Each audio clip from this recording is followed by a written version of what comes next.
Hello, everyone. Welcome to everybody here who is attending my session on open educational resources. I appreciate your time and engagement here. I know your time is super valuable, so I will make this quick. But welcome.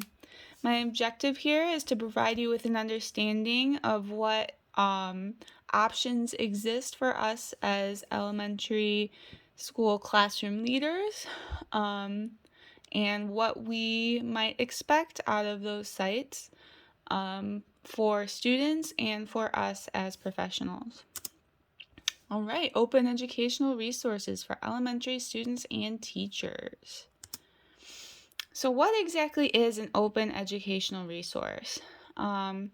An OER, or Open Educational Resource, is a free website that provides educational content for students, including but not limited to games, videos, ebooks, research tools, etc. And they also have resources for teachers and parents, including study tools, curriculum support, quizzes, test prep, and other things of that nature. So, what is out there for our students who are looking to utilize open educational resources? There's research tools for them. Here's just a slide of, various things that, does not encompass everything that is out there, but a vast, quite a few things. That you might want to engage with, that it's possible for you to. Music, art and culture, e-magazines, storytelling. I won't read this whole entire thing to you, but just to illustrate that there's a vast variety of options, from like very stringent academic-based resources like research databases for, even elementary students, to like e-museums, to more, curiosity-based or play-based outlets that have music and dance, or storytelling, or just simply games that, either counting-based, alphabet-based, logic and puzzle solving. All of these things are options, and depending on the open educational resource that you use, they can be utilized by your students. So yeah, it's fun, but really, outside of the classroom, why should we be encouraging our students to spend more time on their screens rather than, doing different things? Well, studies show that open educational resources, such as the ones I'm describing to you, engage students' individual curiosity and sense of play with games and other resources that engage their curiosity in a specific way. It really encourages them to find pleasure in learning rather than, maybe in the classroom they tend to be learning about things that aren't as interesting to them. While with these resources, it has an academic outlet for students where they can choose whatever topic they would like to. But aside from their individual interests, it can also be used to support the curriculum that you are already working from. A lot of these sites utilize the Common Core standards, so that is something that you can directly access on their site. So that's super helpful. Something that a lot of parents, I think, look for is a way for their children to have screen time in a way that is safe and that they have control over. And these open educational resources offer that to parents. A lot of parents aren't necessarily against screen time, but they know the dangers that exist with unsupervised YouTube and internet searching. But for these sites, they are completely, academically, appropriate and, safe for students to browse on their own, so that might be a comfort to parents, in addition to the academic support and personal enjoyment that they might provide. And for us, it supports us as teachers, classroom leaders, professionals. We can use it to, like I said, enrich the curriculum that we're already using, or to discover new ideas, to collaborate with teachers who are not in our school, not even in our area. So it's a valuable resource in that sense. Just some statistics here to support my claims, or support the ideas that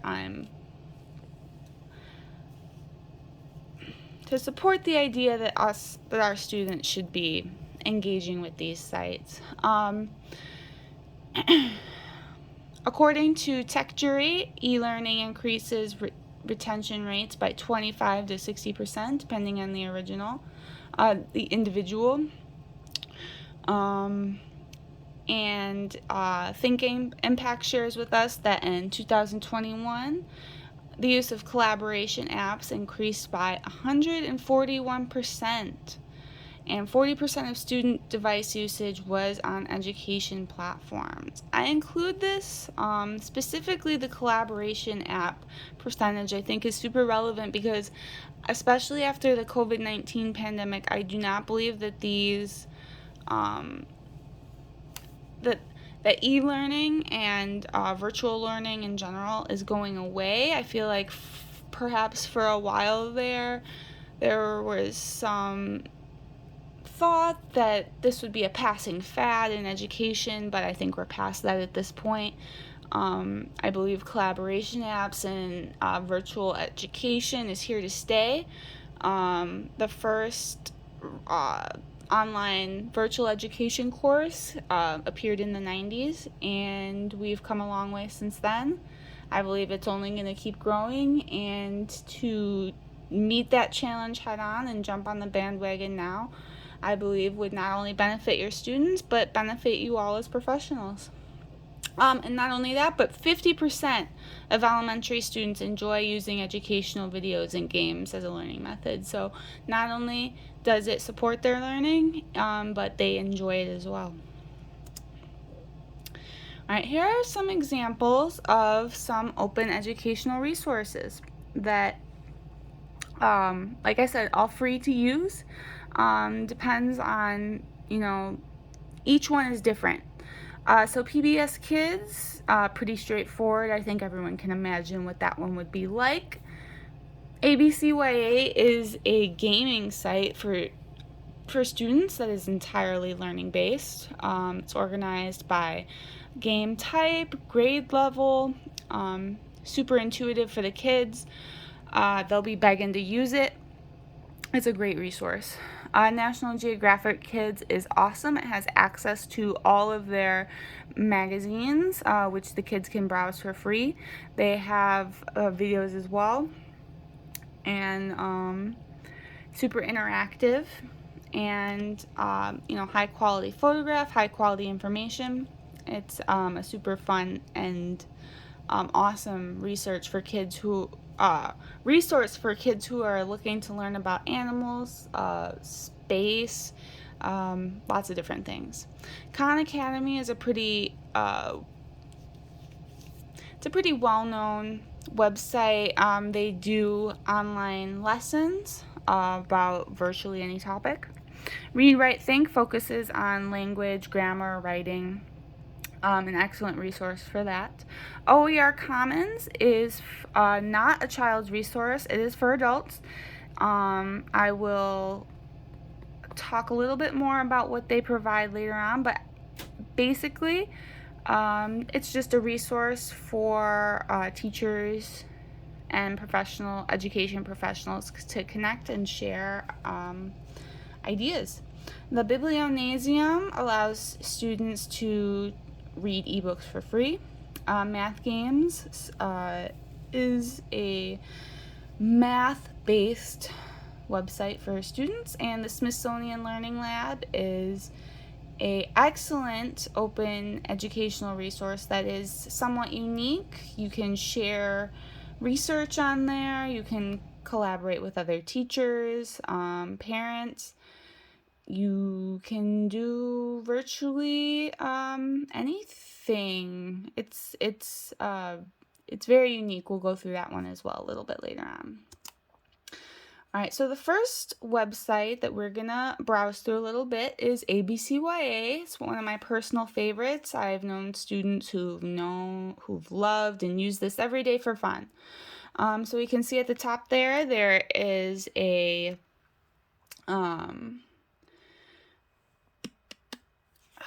you can see the bar has Common Core standards, parents and teachers, help, store, login. Down there at the bottom, you can see access to the games, the videos there in purple, the printables, and then the games are also organized by grade number. So I've gone ahead and circled grade 1. That's what I clicked on, and then it takes us to this page. You can see here the grade 1 Common Core standards in the middle for teachers and professionals, and then underneath for the students you have your letters, numbers, holiday, strategy, skill.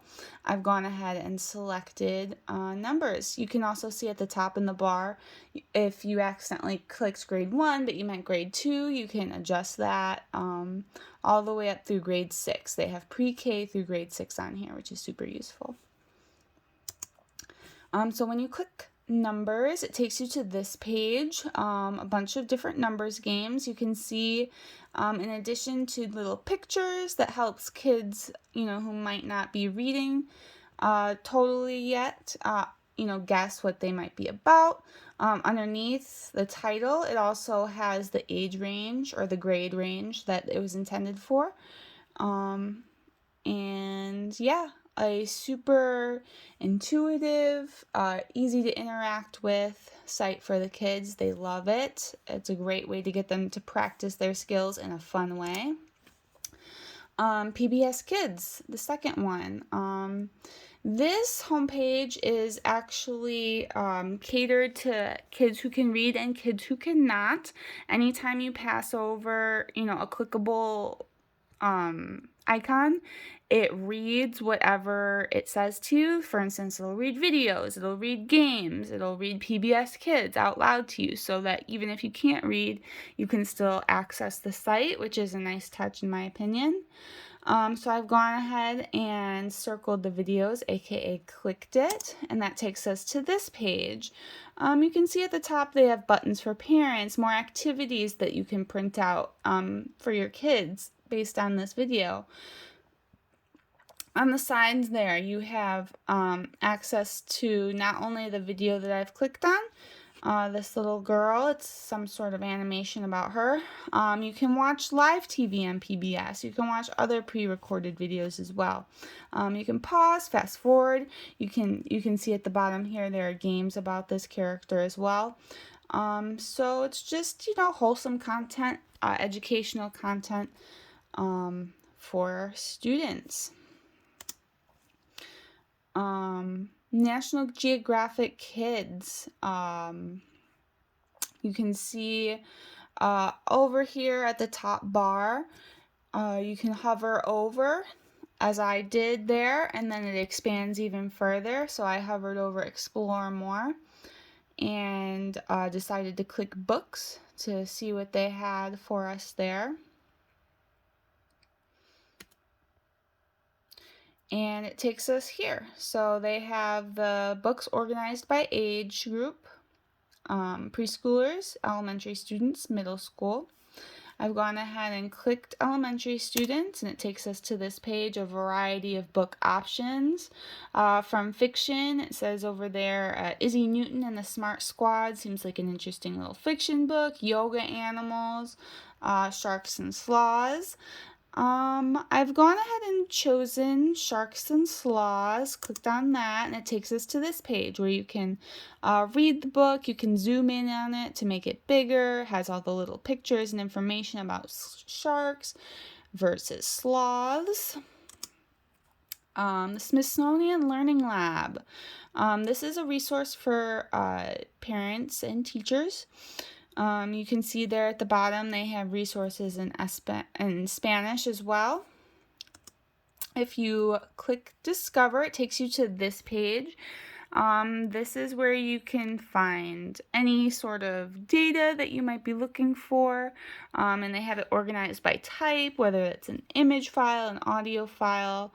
It's also by topic over there. You can see social studies, language arts, etc. If you click Create, you can go ahead and upload your research to the site. You can copy other you can copy other things to make them more personalized for you. There's quizzes, assignments that you can create as well using formats. If you want to publish what you've researched, publish your journal, your article, etc., all that can be done here as well. To post other places, or you can use their site as the hub, so to speak, where it will live. And if you want to use this as they have a newsletter that they post here in the learning section where they offer professional development essentially for your skills, so to speak, and advice on how to do better. And last but not least, the Open Educational Resource Commons.